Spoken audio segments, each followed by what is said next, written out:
विचरे हमारे ध्यान में। कार्यक्रम के मुख्य अतिथि सम्माननीय बाफना जी, अध्यक्ष आदरणीय प्रोफेसर डॉक्टर प्रेम सुमन जी, विशिष्ट अतिथि श्री लक्ष्मण सिंह जी, कार्यक्रम संयोजक आदरणीय डॉक्टर पारसवंत अग्रवाल एवं सभी सम्मानित विज्ञान समिति के पदाधिकारी सदस्यगण तथा उपस्थित सभी साधर्मी जनों को मेरा सादर चैतन्य वंदन।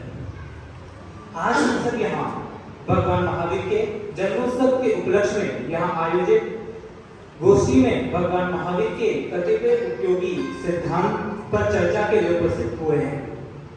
अतः उसी परिप्रेक्ष्य में मैं नमो अरहंतारम की समझ से स्व की समझ पर अपनी बात रखूंगा।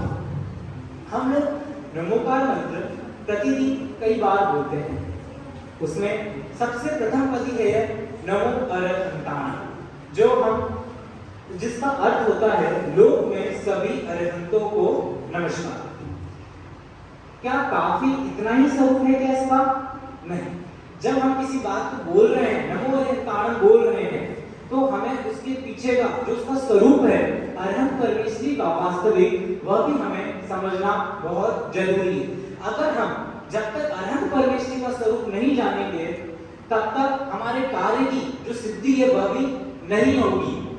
तो उसी बात को लेकर के आचार्य कुंद देव ने प्रवचन सार ग्रंथ के प्रथम अधिकार ज्ञान तत्व प्रज्ञापन अधिकार की 80 नंबर की गाथा में वो कहते हैं, जो जान अरहंतम भगवत गुणत पज्जयतेहिं सो जान अपारम मोह खरुजादित सलयम।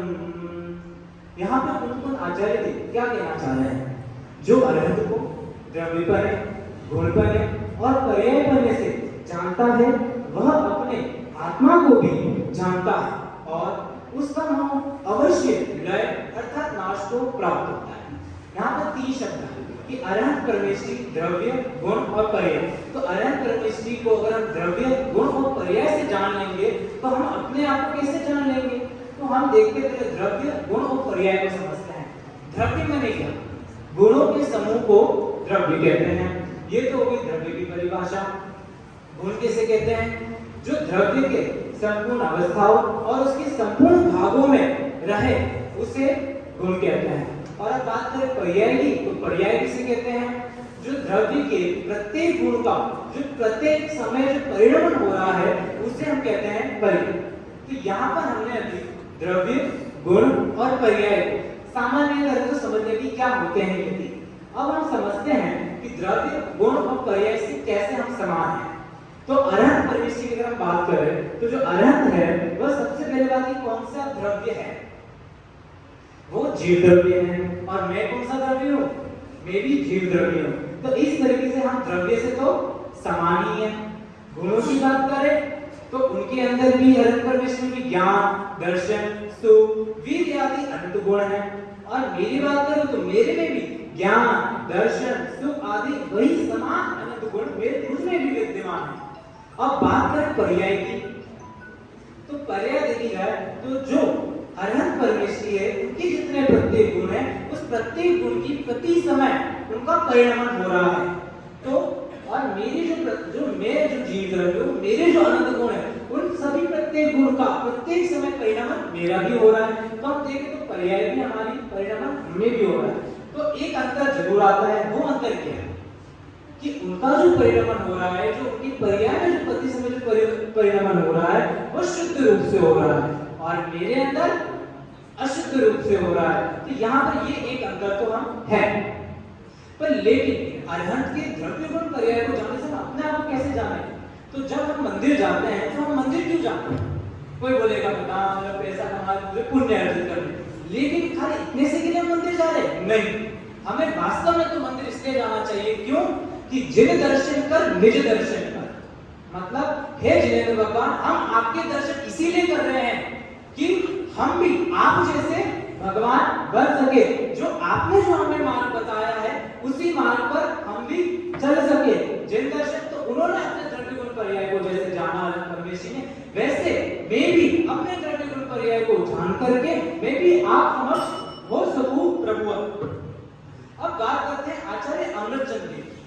वो प्रवचन सार की टीका 80 नंबर की ही टीका में तत्व प्रदीपिका नामक टीका में वो क्या कहते हैं? वो कहते हैं योई नाम अरहंतम द्रव्यत्व गुण परयत्वे परिचिन्नति स खलु आत्मानं परिचिन्नति उभयोरपि निश्चयेन विशेषा।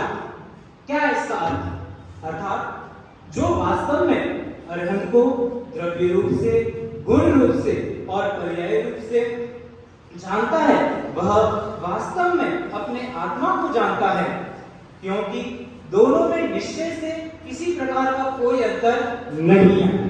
और अरहंत का स्वरूप तो अंतिम ताप को प्राप्त सोने के स्वरूप की भांति एकदम स्पष्ट और प्रकार से है। इसीलिए उसका ज्ञान होने से सर्व आत्मा का ज्ञान भी हो जाता है। अब एक उदाहरण लेते हैं। जैसे एक होता है 24 कैरेट गोल्ड और एक है 20 कैरेट का गोल्ड। अगर देखा जाए तो जो 24 कैरेट का जो गोल्ड है और जो 20 कैरेट का जो गोल्ड है, अगर सोने की तरह से देखेंगे तो दोनों ही सोना है, दोनों ही सोने हैं। और जो सोने की जो क्वालिटी होती है वो भी दोनों में सेम ही, उसमें कोई प्रकार का अंतर नहीं है। लेकिन जो 24 कैरेट गोल्ड है वो पूर्ण शुद्ध हो चुका है, और जो 20 कैरेट का जो गोल्ड है उसके अंदर अभी विद्यमान है बाहरी किरण के कारण थोड़ी अशुद्धि है। वैसे ही हम में कि जो अरहंत परमेश्वरी है वो तो कैसे एकदम 24 कैरेट गोल्ड की बात है, एकदम 100% प्योर है।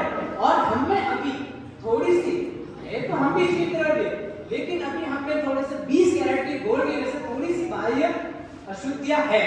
तो अगर हमें 20 कैरेट के गोल्ड को अगर 24 कैरेट का गोल्ड बनना है, तो अगर वो अपने जो बाहर के जिसमें अशुद्धियां है उसे दूर कर दे तो वो भी 24 कैरेट के गोल्ड का हो सकता है। वैसे हम भी अपने जो मोह आदि जो भाव हमने तरह है वो हम सब भी उसका भाव करके हम भी अरहंत परमेश्वरी बन सके। इसी के साथ अपने वाणी को विराम देता हूं। जय